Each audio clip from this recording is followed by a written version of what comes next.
Bienvenue sur Mettez-vous sur le dos, le podcast santé où je reçois un invité sur mon canapé pour passer une soirée à parler anecdotes de vie, conseils santé, tout en se mettant une petite misère sur un jeu vidéo.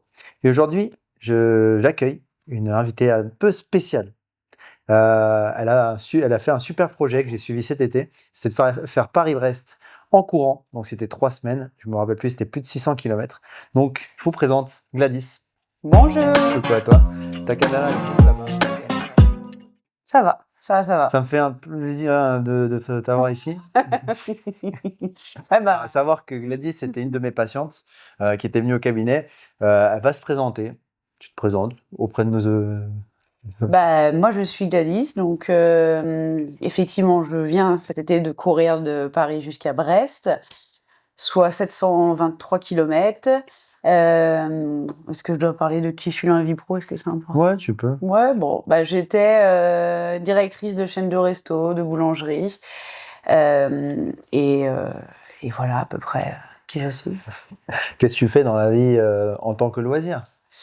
Je cours. Ouais. Et je cours. Ok. Et je cours. Et tu cours. Et tu cours. Et voilà, et je cours. Ouais, à savoir que quand on s'est rencontrés la première fois au cabinet, tu étais venu dans l'espoir de pouvoir faire le GR20 Exactement. En marchant. en marchant. En marchant. Pas en courant, parce qu'avec maintenant elle court. Et t'es venu, tu m'avais dit j'ai mal à la hanche, mais je veux aller faire le GR20. Exactement. Donc, c'était l'année dernière, en 2024. Et il y avait deux choses. J'avais aussi la cheville qui était un peu fragile, j'ai tendance à faire des entorses toutes les 30 secondes.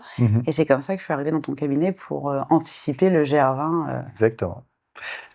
Et qu'est-ce qui t'a amené à courir? Une volonté particulière? C'est un sport dans lequel tu te retrouves?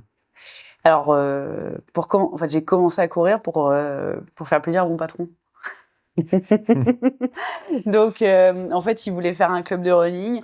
Moi, je me suis dit, oh, c'est sympa. Donc, une fois par semaine, j'ai commencé à courir avec lui pour faire un peu le club de running dans la boîte. Ouais. Et de fil en aiguille, là où ça a commencé à devenir un peu plus important et un peu le bazar, c'est quand j'ai un de mes collègues qui m'a fait un défi et qui m'a dit, moi, sans entraînement, au 10K, je te bats. Ouais. Il fallait pas me dire ça. C'est là que ça a commencé. Mais ça a été après, quand toi, tu m'as chauffé à faire la Paris-Versailles. Exactement. C'était Mais après la La Paris-Versailles. médaille, elle est juste là. Je sais pas emmener ma médaille, moi. Mince alors. Euh, Je me rappelle que justement, on faisait les séances. T'as fait le GR20 avant ou après la Paris-Versailles? Avant. C'était en juin. T'as fait GR20 en juin et après en octobre, c'est ça, on a fait, Ouais. la Paris-Versailles. Et tu m'avais dit, je vais te défoncer. Non, c'est pas mon genre. Si. C'est pas mon genre de dire ça. Et ça m'a valu quand même un super essuie-glace à la suite de cette super course. Et t'as pleuré Bon. pendant des semaines et des semaines, je t'en essuie-glace. J'ai explosé les scores, mais Et moi, j'ai explosé en vol, par contre. ouais, j'ai des belles photos quand même. On mettra peut-être ça au montage. On n'est pas obligé. Et pourquoi t'es venu voir un kiné? C'était à la base pour faire le GR20, mais ensuite, après le GR20, c'était pour récupérer ce que le GR20 t'a fait, parce que tu t'es fait une entorse de cheville. Alors non, sur Germain, je me suis fait les essuie-glaces sur les deux genoux. Ah, mais t'avais pas un truc aussi à la cheville? Non. Ah, j'avais souvenir de ça. Ok. Essuie-glace. Hein? Si tu veux, on sort Doctolib, on vérifie. Donc, il va juste me dire que t'es venu au cabinet. Souvent. Ouais, essuie-glace sur les deux genoux, Essuie-glaces, ouais. en vue de faire une Paris-Versailles. Exactement. Après la Paris-Versailles, t'es revenu me voir en me disant, il faut que je défonce Tout à mon fait. collègue sur les 10K. Tout à fait. Et après, t'es venu cette idée de faire semi-marathon, marathon. Ouais. Et après, est venu ce projet. On va en parler après dans la continuité du podcast de ce fameux projet. Et à chaque fois, c'était des défis en fait qui te poussaient à aller courir. Ouais, carrément. Et puis visiter aussi. Parce que j'ai fait un 10K. Les deux 10K que j'ai fait, je les ai fait en mode j'ai envie de faire une petite perf pour me faire plaisir. Après, je suis pas une coureuse rapide. Hein. Moi, je suis vraiment une coureuse d'endurance. Hein. Je suis faite pour aller loin, mais doucement. Et il y a un semi que j'ai fait en voulant faire un peu un temps, machin. Et il y a un semi que j'ai fait 3 semaines après mon marathon où j'y suis allée pour faire de la visite. C'était à Helsinki, donc j'en profite en fait pour faire aussi des vacances, tu vois. Et, faire du tourisme. Il avait l'air cool. Il avait cool. Ouais, était cool. C'était sympa. Ok, et c'est quoi maintenant ton objectif dans cette discipline? Et bah, Là, je me suis mis un petit trail en décembre. 36 ou 46 kilomètres, je sais plus. C'est pas mal. Ça fait une différence quand même, les 10 kilomètres. Je pense que j'ai dû prendre 30. Bon, allez, on va dire 36. Et surtout, en février, je réenvisage de faire une longue distance. Ok. J'ai une idée de... Comme c'est février-mars, c'est un peu l'hiver. Je voudrais me le faire en mode un marathon par jour pendant 6 jours. Ok. Et donc 250 bornes seulement. C'est pas mal. Peut-être que celui-ci, je pourrais te suivre. Ouais, voilà. Ah, parce que 632. En fait, ça finit en 723 parce que je sais pas compter. Donc c'était plus que ce que tu avais envisagé. Ouais. J'étais partie pour 660, je suis arrivée à 720. Bon, pas mal. Bon, c'est une belle perf. Franchement, c'est une belle perf. Comptez sur moi si vous voulez établir un chemin, s'il y a besoin. Et donc aujourd'hui, normalement sur ce podcast, c'est moi qui invite les gens à manger. C'est toi qui m'apportes à manger. Parce que tu as fait ce projet, parce que tu es devenu vegan. Tu veux nous raconter un petit peu comment tu es passé de la viande au vegan? Pas de problème. L'année dernière, en mai 2024, je mangeais encore de la viande, Ouais. et pas qu'un peu, parce qu'en plus à l'époque je faisais beaucoup de muscu, j'étais à fond dedans, et donc je bouffais de la viande en fait 5 fois par jour, pour être honnête. En mai, je pars en vacances en Italie, et là, j'ai toujours du mal à expliquer, c'est que je suis revenue et j'avais arrêté de fumer, j'avais arrêté de boire de l'alcool et j'avais arrêté de manger de la viande. Mais tout ça, c'était arrivé un peu comme ça, j'avais pas d'explication outre mesure. Et donc, de là, j'ai commencé un peu à m'enseigner, à me dire, ok, t'as fait ce choix-là, qui est un peu un choix de cœur, un choix qui s'explique pas vraiment. Maintenant, il faut que la raison l'appuie. Ok. Donc, j'ai commencé à m'enseigner et j'ai vu un documentaire qui s'appelle Dominion, qui est terrible. Vraiment, il est terrible. Et donc, là, je me suis dit, ok, arrêter la viande, le poisson, c'est bien, mais en fait, je peux pas continuer aussi les produits laitiers. Moi, le vrai sujet, c'était le fromage, parce que je mangeais pas de lait, je mangeais pas tout ça, donc vraiment le fromage. Et donc, le 10 février 2025, je suis devenue végane. Et j'ai tout de suite eu envie de faire quelque chose.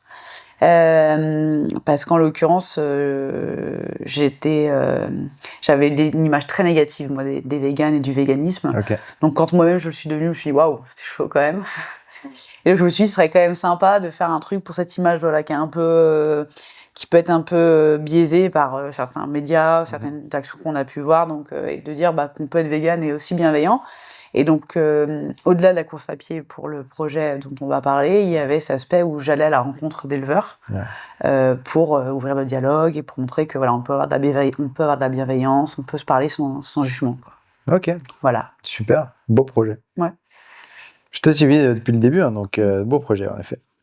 Moi j'ai la dalle. Et je vais écouter tes trucs. Donc on va préparer tout ça. Comme ça, je peux... Ok.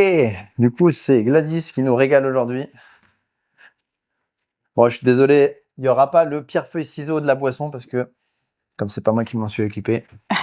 Comme j'étais pas au courant qu'il fallait que je ramène la boisson, voilà. Je suis désolée, mais quand on a des informations, on les donne au complet. Alors, qu'est-ce que tu nous as préparé de bon? Donc, j'ai fait une quiche, donc 100% végétale. Ça veut dire pas d'œufs, pas de lait, pas de... Ok. Que je réussis normalement très très bien. Ok. Mais évidemment, aujourd'hui, il me manquait la moitié des ingrédients que j'utilise d'habitude. En fait, comme tu savais que c'était pour moi, t'es pas donné... Non, je me suis pas trop donné la peine. Ouais, je me suis demandé. Voilà. Mais je me suis dit que je me rattraperais quand même un peu sur le dessert. J'ai hâte de voir le dessert. Et au pire, j'ai des chips. Je suis quand même prévoyante. Tu as fait les séances ici avec moi en tant que kiné, mais tu as aussi été suivi par un coach. C'était un coach sportif, préparateur en course, c'est ça? Ouais. Préparateur en course à pied. Comment parce que moi, je t'ai jamais posé la question d'ailleurs par rapport à ton coach. Comment se déroulaient les séances avec lui? Alors, Merci. Je reçois toutes les semaines mon plan qui est personnalisé. Donc, au début, quand j'ai commencé, je courais 3 fois par semaine. Ok. Maintenant, je suis plutôt... là, je reprends du Paris-Brest. Donc là, je suis plus que à 4. Mais avant le Paris-Brest, j'étais à 5 séances par semaine. Ça va. Et en gros, toutes les semaines, tu reçois ton plan. Et la semaine d'après, il te fait ton débrief de tes séances. Et tu communiques avec lui. Il t'envoie tout. Mais objectivement, sans cet accompagnement, faut remettre dans le contexte, c'est que j'étais pas coureuse avant. Il y a 1 an, je courais pas du tout. Donc, je me rappelle. Je faisais de la muscu, c'était pas non plus un cardio de fou. Je fumais un paquet de clopes par jour. vois, quand même. Donc, et donc, pour le coup, je pense que sans l'accompagnement aussi, et de toi et de gens qui est en préparation. Coach de course à pied, en fait, ça n'aurait pas été envisageable. Et je pense que je l'ai envisagé parce que je savais que derrière, j'avais le backup physique. T'étais suivi, ouais. Et tu sens que justement cet encadrement entre ce que je te donnais comme exercice, ce qu'on faisait ici au cabinet, plus que ton coach te donnait, ça t'a vraiment donné les outils pour réussir dans toutes les épreuves que tu as pu faire jusqu'à maintenant. Exactement. Et preuve, je suis pas blessée. Je suis revenue du Paris-Brest, pas blessée. Alors du coup, c'est quoi les ingrédients? Ou faut que je les devine? Oh, tu ne verras jamais. Ah, mais vas-y, on peut essayer. Parce qu'il y a que des trucs vraiment... Peut-être que c'est meilleur chaud. Peut-être que c'est pas bon du tout. Olive? Non. Merde. C'est vrai? Trop drôle.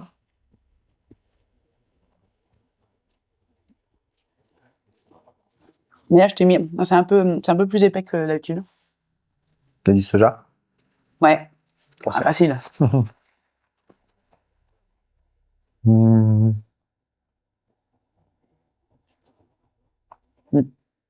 C'est pas facile. Hein. Non, parce qu'il y a que des trucs que tu connais pas. Ah, ok. Est-ce qu'il y a des kumquats?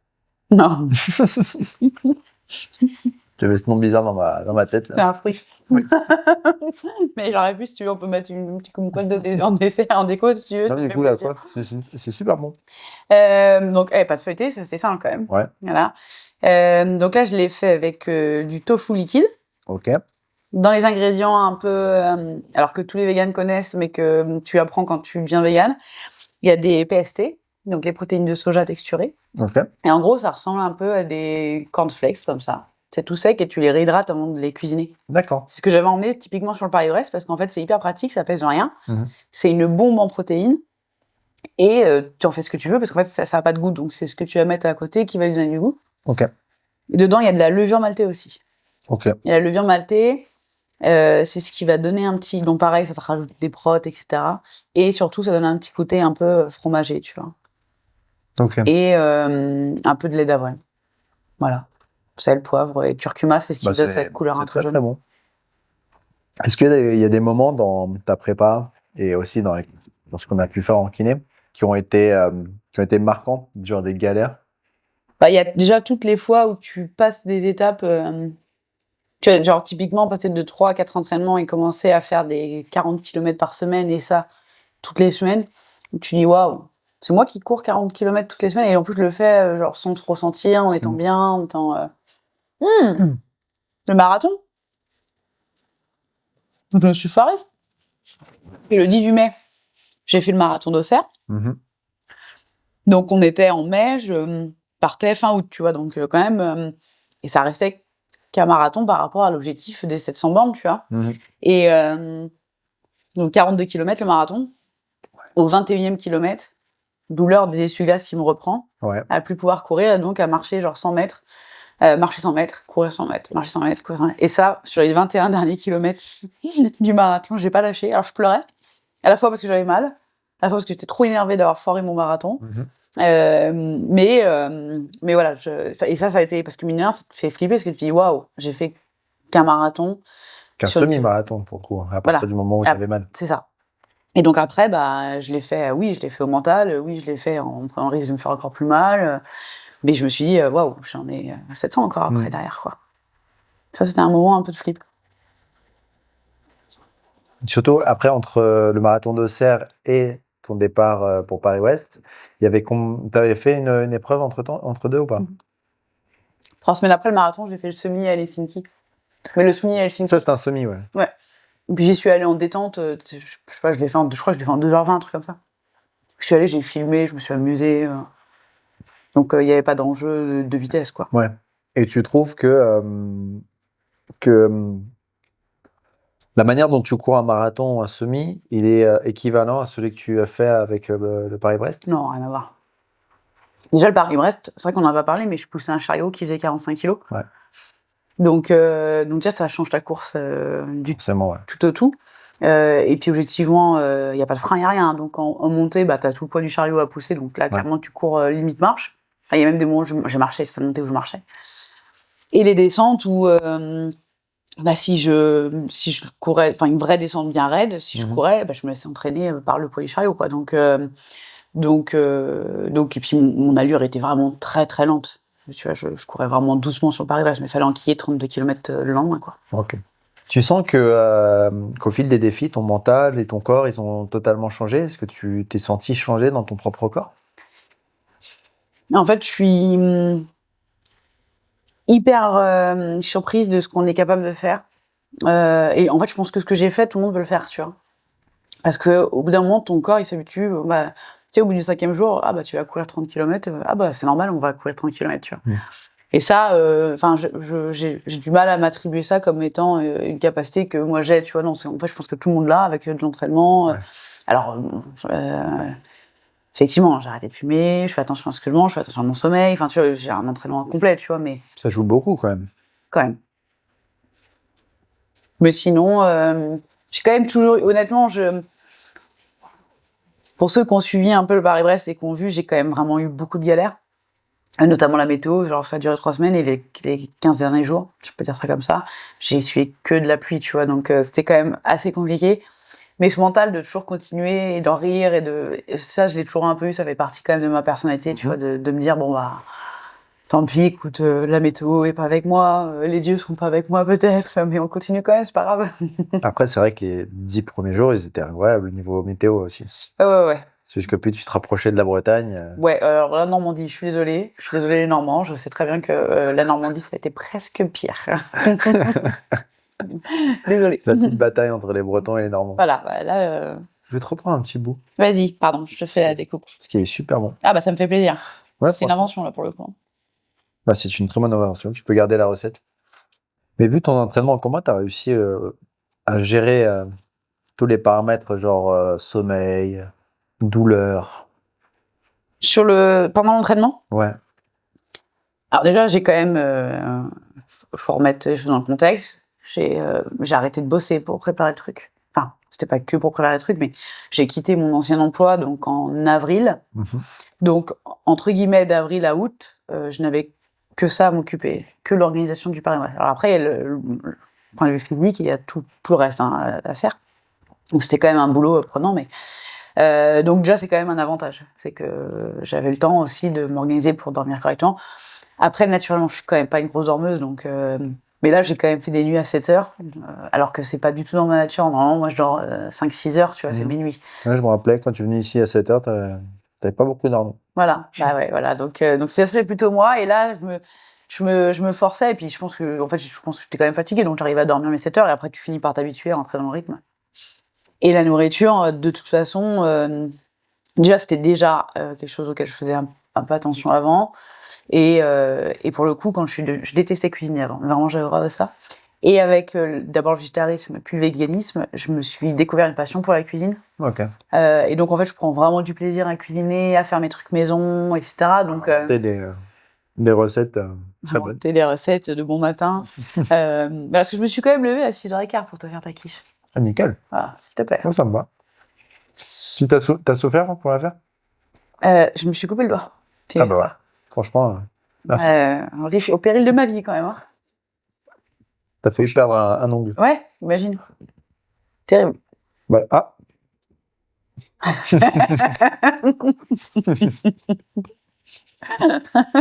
très bonne. Ah, cool. Pour le coup, ouais. Et tu sens que, justement, tous ces défis que tu as pu relever, ça t'a appris quelque chose sur toi-même? C'est un tout. En fait, le véganisme a été vraiment un changement dans ma vie qui est dingue. Ça ne concerne pas juste l'alimentation. C'est que d'un seul coup, quand je suis devenue végane, j'ai eu envie de me battre pour des injustices qui ne me touchent pas moi directement, tu vois, parce que déjà typiquement, je suis pas un animal, je suis pas dans un abattoir, donc j'ai envie de justice pour d'autres individus que moi-même. Et déjà, ça a vachement changé mon prisme. Et en même temps aussi, mon cercle de moralité, il s'est aussi ouvert à d'autres injustices qu'avant, probablement je connaissais, mais que j'avais pas forcément ouvert les yeux. Donc, tu vois, aujourd'hui, j'ai vraiment la rage que ma vie a un sens pour les autres, pour les injustices, pour lesquelles... Et c'est un truc que j'avais pas du tout avant, et voire, j'étais même limite tout le contraire, j'en avais un peu rien à faire de tout. Et donc, et je trouve que... et en fait, à travers le sport, j'aime bien pouvoir me dire que peut-être que je vais réussir à faire un petit quelque chose. Alors, à ma petite hauteur. Tu vois, je suis personne, donc. Mais voilà, à mon petit niveau, je me dis que à travers le sport, je peux peut-être essayer de faire quelque chose pour me battre pour les autres. Tu D'accord. vois. Voilà. C'est la minute émotion. Petite émotion. D'ailleurs, vous pouvez la suivre sur Instagram, Vivre, c'est ça? C'est ça. C'est Vivre Run. Vivre-du-bas. Run. Run. Pour le dessert, ça c'est un de mes plus grands plaisirs. On fera peut-être que j'arrête de les secouer dans tous les sens, par contre. J'ai fait des...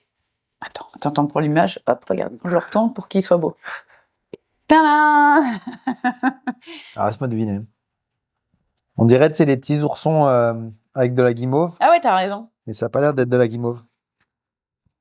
C'est des bounty? Ouais. Comment Je j'ai suis dit? vegan. Trop fort. Bon, du coup, tu sais que je vais t'affronter sur un jeu. Je connais ta passion pour les jeux vidéo, pour en avoir parlé avec toi. Donc, ma petite surprise, c'est qu'on va pas jouer l'un contre l'autre. On sera dans la même équipe. Oh là là! On va même pas pouvoir faire la guerre. Et non, mais je vais pouvoir t'engueuler si jamais tu fais de la merde. Bon, du coup, on passe à la troisième partie. Donc, on va pas être adversaire, on va être coéquipier. Et donc, dans ce petit jeu, c'est un jeu de déménageur. On va parler un peu de ton projet que tu as fait là cet été, donc Paris-Brest. Ouais. Explique-nous un petit peu le concept. Le concept, c'est de courir de Paris jusqu'à Brest. Donc, pour la rencontre d'éleveurs. L'objectif, c'était de faire 600... Ça devait être 660 km. Ok. Ça finit en 720. Ça voulait dire tous les jours courir 32 km. Ouais. Et le plus possible aller à la rencontre d'éleveurs. Donc c'est aussi une logistique supplémentaire et une charge, oui, comme on dit, charge mentale en plus, parce que tous les soirs il fallait que... Fallait que tu fasses tes kilomètres et que tu arrives à bon port, quoi. Exactement. Alors là, pour attraper, c'est R2. Donc toi, c'est la gâchette de tout derrière, là. Voilà. Tu attrapes un truc. Et je sais pas où est-ce qu'il faut le mettre. Livré à la direction indiquée. Bon, j'imagine que c'est là. Hop. Voilà. Alors, Et maintenant, là, pour récupérer le truc, il faut qu'on soit deux. Ah, mets-toi au bout. Mais au bout. Oh putain. Allez, viens chercher une.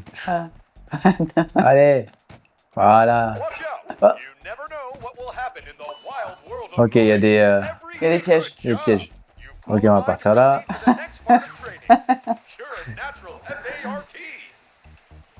Et t'en as rencontré beaucoup, des éleveurs, du coup? Et au final, j'en ai rencontré 4, soit filmés, soit à l'audio enregistré. Ok.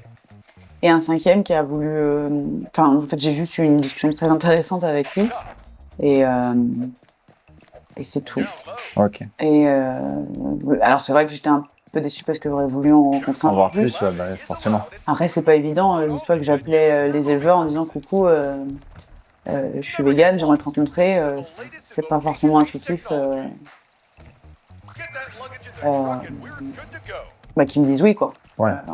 T'en as eu beaucoup, des gens qui t'ont dit non, pas intéressé ou En vrai, de base, j'ai ciblé principalement les éleveurs persans. Ok. Donc, et pour le coup, eux, c'est quand même une dinguerie. Donc en fait, les éleveurs porcins, faut savoir qu'ils sont quasiment injoyables. Moi, les numéros que... Alors déjà, bon, n'oublions pas que je suis à pied. Je cours à pied avec un chariot. Donc c'est-à-dire que les éleveurs que j'ai ciblés, c'est les éleveurs qui étaient vraiment sur mon trajet. Ouais. Bon, il y en avait déjà suffisamment, mais tu fais pas un détour de 10 km, tu vois. C'est sûr. Et donc derrière... les éleveurs, j'ai essayé de les appeler, donc toi tu trouves pas de numéro de téléphone portable, tu trouves qu'un numéro de fixe auquel j'ai essayé d'appeler, ils n'y répondent jamais. Ok. J'ai essayé de trouver des mails, mais pareil, ils n'ont pas de mail. C'est un peu c'est une plus omerta compliqué, quand même, les éleveurs de porc. J'ai envoyé des courriers écrits, quand même. T'as eu des réponses? Non. Ok, 0 sur les Non, 0. Et j'ai essayé après les réseaux sociaux, j'ai écrit à toutes les mairies dans lesquelles je passe, dans les villes dans lesquelles je passais, parce que dans les petits villages, tout le monde se connaît.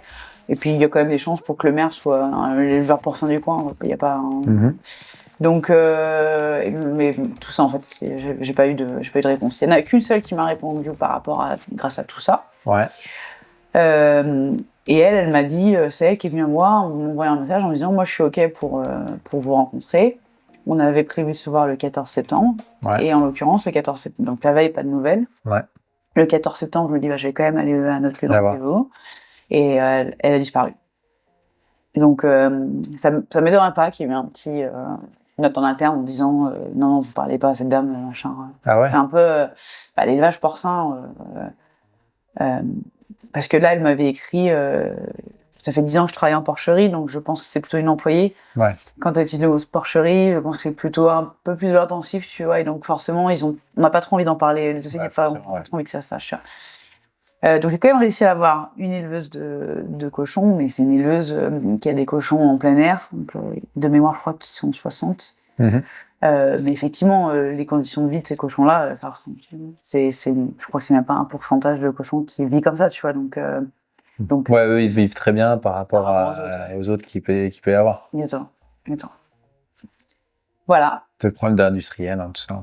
Exactement. Franchement, c'est ça que moi, je suis pas vegan, hein, tu le sais, et moi j'essaie quand même d'aller vers des bouchers qui font quand même de la viande quand je dis de qualité qui est bien traitée.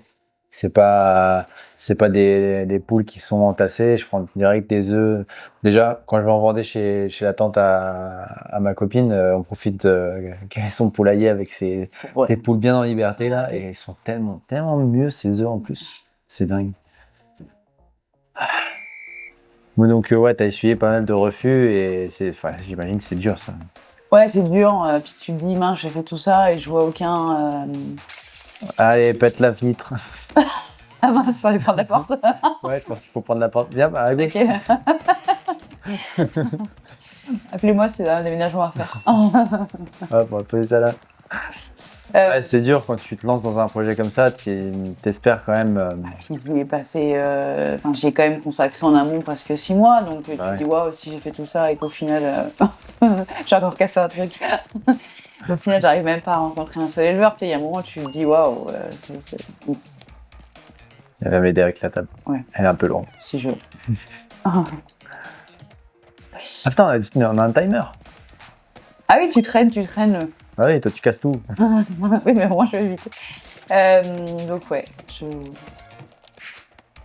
Est-ce que tu gardes quand même un beau souvenir de ce que tu as? Je garde. Les gens qui t'ont suivi. Mais dingue. Même j'avais vu ton départ de course. C'est génial quoi, les gens qui t'ont accompagné quoi. Mais c'est exceptionnel et puis en fait toutes les rencontres. Je crois que ça il y avait pas besoin. Ah bon? Ouais, ça n'a pas fait un plip. On va le laisser au pire, on lui vole son truc et puis voilà. Faut que ça fasse pipe, j'avais pas entendu. Ah, regarde, attends, je vais mettre la boîte. Regarde. Ting. Ah d'accord. Ah, moi je vais voler les toilettes. Je suis sûre qu'il faut pas dans mes amis. Allez là. Je suis en train de voler des toilettes là, laisse-moi tranquille.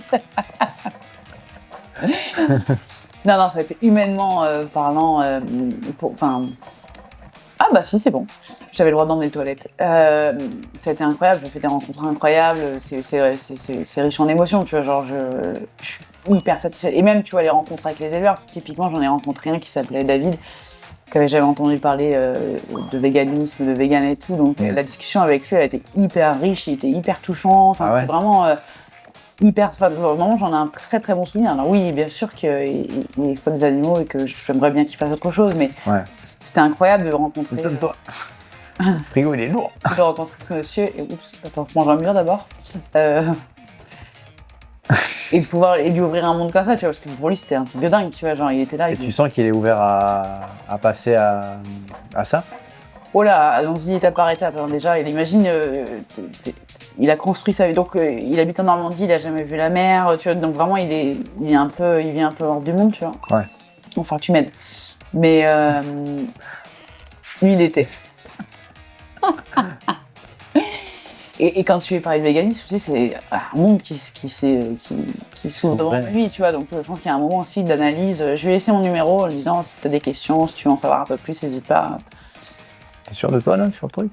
Ouais. J'ai pas l'impression, tu voles des trucs. Oh bien.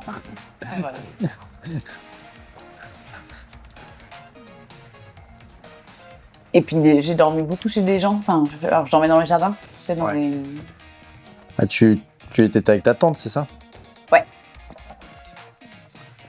Et là, les gens qui touffent leur jardin s'appellent des home campers. Tu vois, je fais ça sur l'application Campspace. Ouais. Bah, ils sont quand même vachement ouverts. Souvent, je mange avec eux. Tu vois, quand je me remémore un peu l'aventure, tu vois, je pense à tous ces gens que j'ai rencontrés et c'était. Ouais, t'as besoin d'aide. Je pense, ouais. Là, on va pas passer, on est comme. Non, on n'a pas inventé le couteau à filet. Oh, allez, on ramène tout. Je suis pas sûre qu'on aura un job en tant que déménageur. Mais si, ça passe, allez, viens. Voilà. On n'est pas très. Attends. Attends, j'essaie de le pousser. Non, vas-y, reprends-le. T'es prêt? Carré. Carré? Attends. Non, carré, c'est le. Bon, après, j'ai pas besoin de te demander pourquoi la cause animale. Tu nous as un peu raconté au tout début. Donc, un peu ta reconversion en avril 2024. Ouais, mais ouais. Et tu es devenu mai 2024. Mais, bon. Et tu es officiellement en février 2025. Exactement. D'où la naissance de ton projet. Exactement. Ça, c'est beau. Comment tu peux nous résumer un peu ta préparation à ce projet? Comment ça s'est passé? Combien de fois tu as couru? Quels étaient tes objectifs hebdomadaires? Bah écoute, grosso modo, jusqu'en mai 2025, je m'entraînais pour mes différentes courses. Donc jusqu'en mai 2025, j'ai fait un entraînement marathon. Ouais. J'ai eu le marathon, donc on était à peu près à 5 entraînements par semaine de course à pied. Ouais. J'ai essayé de mettre des entraînements croisés, tu sais, en vélo, en piscine et tout, mais en réalité, bon, j'en ai fait très peu, donc ça compte pas. Et sinon, si. Arina, ça y est. Oui, t'as envie de manger? Assis-toi. Allez. Viens avec moi. Donc, C'est pas marathon. c'est pas marathon. Ensuite, on est en juin, donc 5 entraînements semaine. Mhm. T'as un entraînement. En gros, je faisais à peu près 4 sorties avec les chariots. Parce que ça m'a fait bizarre les premières fois que j'ai couru avec le chariot. Hein, c'est très déstabilisant. C'est pas pareil. Hein. C'est pas pareil. Et puis, on se rend pas compte à quel point on court avec nos bras. Enfin, Ah, t'as senti qu'au niveau des bras, c'était complètement différent? ah bah ouais, parce qu'en fait, les premières fois, j'ai déjà cassé les vitres. Alors, récupère que les trucs qui brillent. Hein. Ah Ouais. C'est trop lourd. Ouais, va falloir être à deux. Donc j'ai voulu m'entraîner au max avec le chariot. Oui, donc la première séance que j'ai fait, en plus, tu sais, j'avais posé mes 2 mains sur le chariot en me disant, je vais courir avec les 2 mains sur le chariot. En fait, non, c'était pas gérable parce que t'as quand même besoin de l'impulsion du bras. En fait, sinon tout tapait trop dans les jambes, c'est trop dur dans les jambes. Ça va être un peu lourd pour toi, je pense. Hein. C'est un peu lourd. Ouais. Et donc pour le coup, après une séance, je gardais quand même une séance de fractionné. Après, il y a toute la partie quand même logistique. Hein, ça prend la logistique de ce genre de projet, c'est quand même un peu long. Faut ça brille ou pas? Bon, ça brille? Non, ça brille pas. Viens m'aider pour ça. Et donc, tu sautes? On saute dessus. Ça marche pas. Non, ça marche pas. C'est pas. Attends.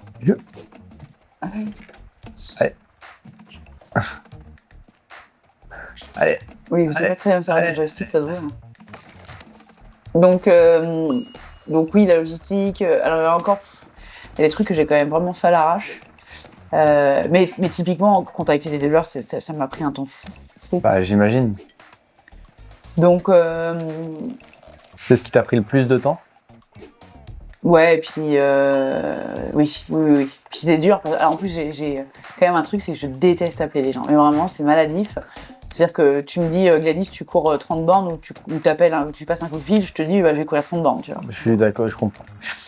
Donc je devais vraiment, à chaque fois que je me faisais des sessions, me prendre sur moi. Tu vois, vraiment me dire, bon, Gladys, là, faut y aller, tu arrêtes.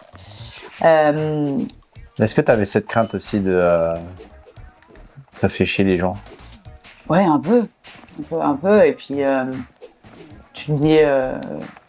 tu sais jamais trop en plus comment tu vas être reçu quand même, tu vois. Genre, ouais, c'est clair. Donc, mais bon, après, si j'insistais pas, si je pouvais pas non plus avancer, tu vois, donc ça faisait un peu partie du jeu, quoi. Mais c'est vrai que c'était très long. Puis comme je te disais, j'ai essayé un peu toutes les méthodes à contacter les mairies. J'ai aussi essayé quand même de contacter des médias sur place aussi, pour que, tu vois, de fil en aiguille, les gens entendent parler du projet et qu'un éleveur se dise peut-être, bon, bah moi je suis plutôt d'accord pour les rencontrer.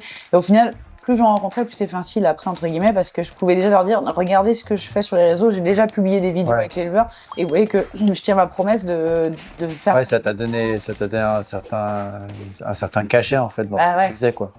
Ah, puis les gens, ils ont quand même un peu peur de dire, attends, ça tombe, elle vient juste pour nous casser du sucre sur le dos, et faut que tu m'aides. Et c'est pas du tout ça, c'est pas du tout bienveillant, c'est un piège, ou des trucs comme ça, tu vois, donc... c'est fou comme c'est dur de répondre aux questions en même temps de jouer en même temps, je comprends. Depuis la fac, donc, où j'étais quand même vraiment jeune, j'ai toujours eu un rapport au temps où c'est compliqué pour moi, de la notion de temps qui passait. J'ai vachement d'inquiétude sur le fait que le temps passe. Alors, c'est pas que j'ai peur de vieillir, c'est que tu te dis waouh, ça passe. T'as peur de perdre des opportunités, avec des super trucs, quoi. C'est ça, tu vois, et tu te dis bon, en fait, alors, dans mon cas, ça fait des années que tout ce qui comptait dans ma vie, c'était mon job. Moi, j'ai tout mis à côté. Il y avait que mon travail, tu vois, genre avant tout ça.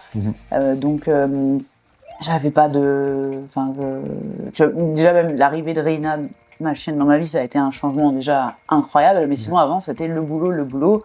Si je devais faire un choix entre une vie de couple et mon boulot, je choisissais mon boulot. Si je devais faire, tu vois, j'ai vraiment fait ce choix-là pendant 10 ans, tu vois. Et en fait, du jour au lendemain, tu te rends compte que tous mes prix sont changés, tu vois. Et même celui-ci, c'est cette notion, tu vois, de dire, je prenais le temps.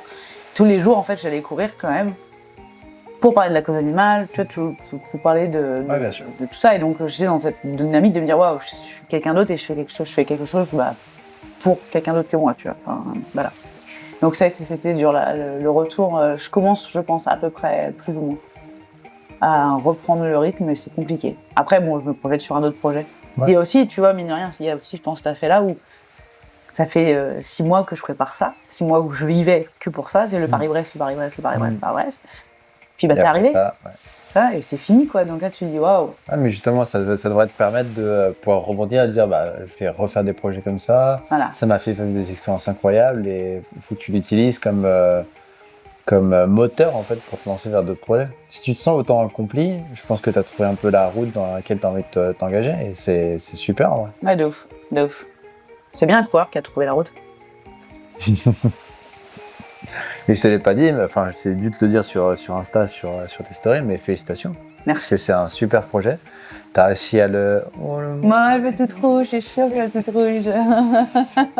Non, t'as accompli ce que t'as voulu accomplir et c'est beau. Franchement, c'est un super projet.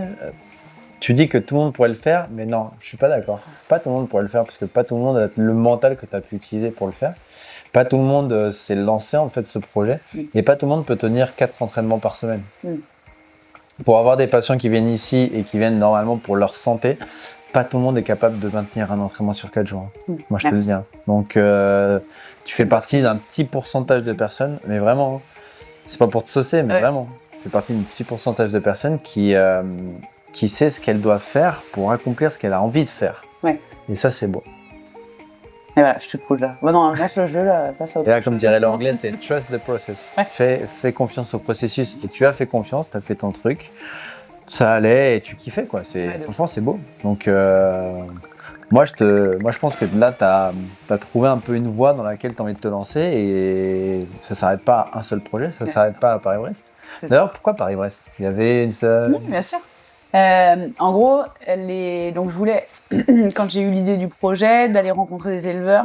Moi, j'ai voulu cibler les éleveurs porcins simplement parce que je trouve que quand on parle d'un sujet, c'est plus facile pour les gens de se projeter quand on cible une seule chose. Donc en l'occurrence, là, je me suis dit, je vais cibler un seul animal. Et en l'occurrence, j'ai choisi le cochon, déjà parce que j'ai un affect comme ça de prime abord. Et en plus, c'est dans l'élevage porcin, il y a 95%, c'est de l'élevage intensif. Donc sur tout l'élevage porcin, c'est 95% de l'intensif. Donc c'est vraiment l'animal qui est invisible. Ok. Tu vas à la campagne, tu vois des chèvres, tu vois des chèvres, des brebis, tu vois des vaches. Là que tu le dis, ouais, c'est vrai. Alors que les cochons, honnêtement, moi la première, franchement, je pense que j'en ai rarement vu dans ma vie, tu vois.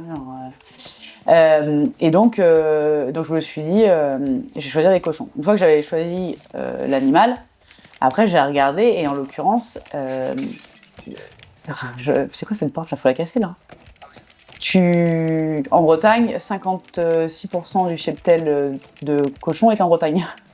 Et ça, donc j'ai décidé de la Bretagne et en fait je suis fille d'artisan boulanger, donc moi j'ai passé ma vie dans la boulangerie depuis petite, ensuite j'ai fait ma carrière et tout, donc je me suis dit il faut que je fasse un Paris-Brest parce que moi je pense au gâteau. Ouais. Donc voilà, et c'était Paris-Brest, c'était décidé comme ça. Et parce que j'ai quand même soufflé, donc le jour de mon arrivée, oh non j'ai pris un truc qui ne fallait pas emmener évidemment.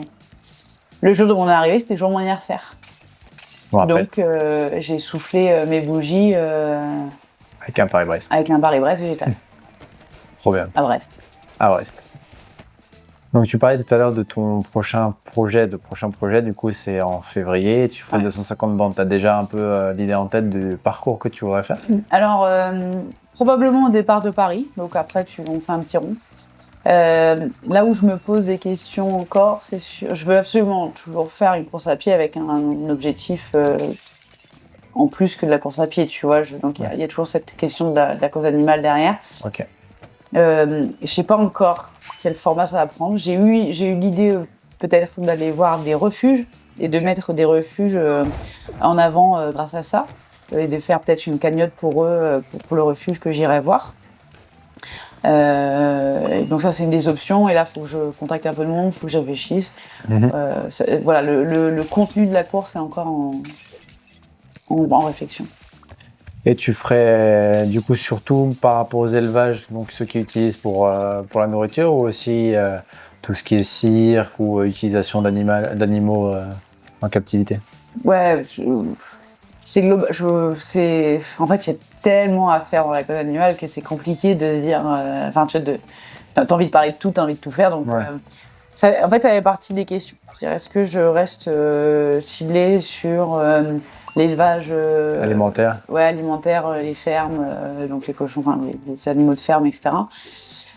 Ou effectivement, je pourrais partir sur autre chose. Voilà, je suis encore en plein questionnement. Parce que pour le coup, moi cet été, on m'avait offert la possibilité d'être soigneur animal pendant une demi-journée. Et j'ai été à la tanière, qui est à côté de Chartres. Ah oui. Et j'ai trouvé ça génial en fait de passer la journée avec un éleveur qui m'explique un petit peu c'était quoi un peu leur façon de faire.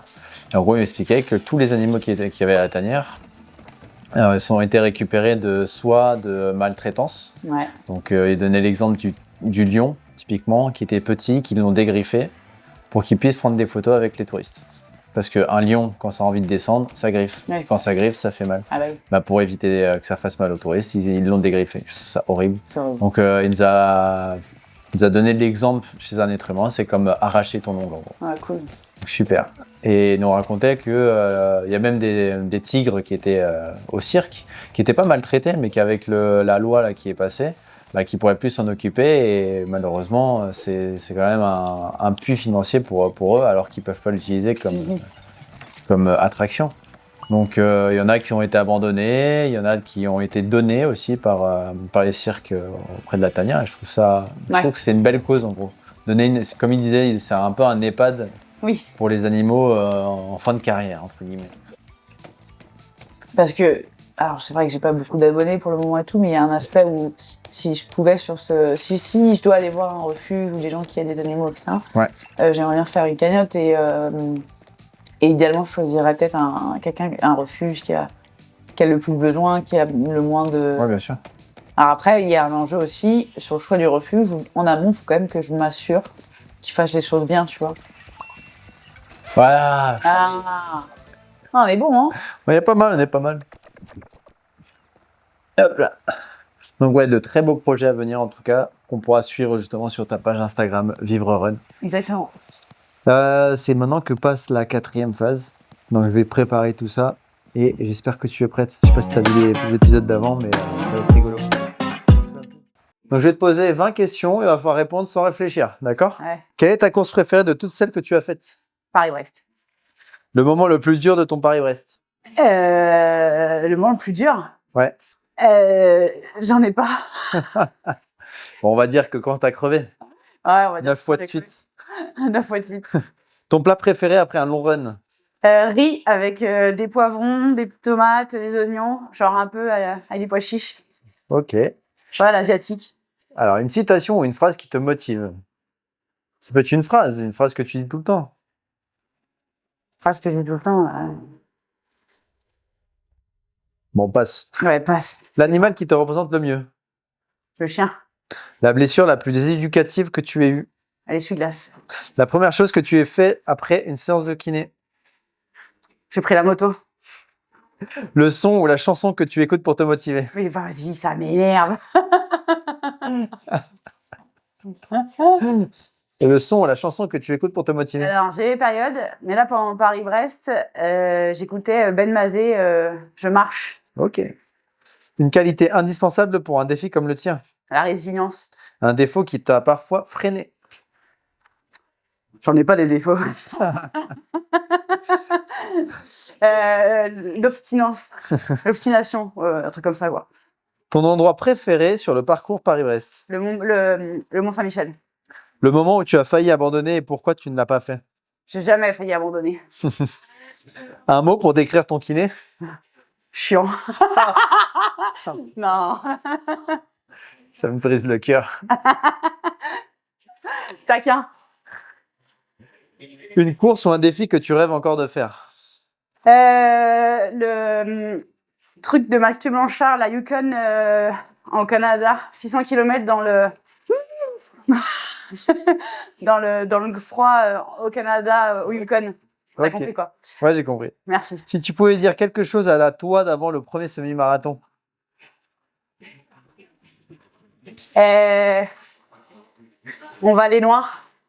Ton message à ceux qui doutent de leur capacité? Allez-y. La cause animale, c'est quoi pour toi en un mot? L'oppression. Question flash. Oula. Question flash. Si je te dis courir, tu réponds? Tout de suite. Ton prochain grand rêve? La Yukon Trail. Et un mot de la fin pour les auditeurs? Allez-y, lancez-vous. C'est beau. Bon, t'as passé une bonne soirée? Ouais, et C'est toi? trop cool. C'est très sympa. Avec Rina, hein? Voilà, elle est sage. Plus que moi. Ça m'a fait super plaisir de t'avoir sur ce podcast. Moi, j'essaie d'inviter justement certains de mes patients qui ont une histoire quand même inspirante. Tu es la deuxième patiente, enfin, de mes patients qui vient sur le canapé. Je suis hyper content. Encore une fois, félicitations pour ce que tu as fait. Je te laisse faire un petit mot de la fin à tes auditeurs. Écoutez, n'hésitez pas à suivre l'aventure. Vous n'êtes pas obligé d'être, on n'est pas obligé d'être vegan pour suivre le truc. Hein. Je pense que voilà, j'essaie quand même toujours d'être dans la bienveillance, d'expliquer les choses. Et Exactement. puis, il y a aussi un côté sportif qui, je pense, peut être sympa à suivre. Super sympa. Voilà. En tout cas, vous pouvez retrouver aussi le podcast sur Spotify, sur Deezer, sur YouTube. Des petits highlights aussi sur Instagram. N'hésitez pas à aller suivre sa page Vivre Run sur Instagram. Et bien sûr, abonnez-vous. Petit commentaire, petit like. Ça fait toujours plaisir pour le référencement. Et on va faire la petite photo de fin. Tchouk. Que je fais toujours. Hop là.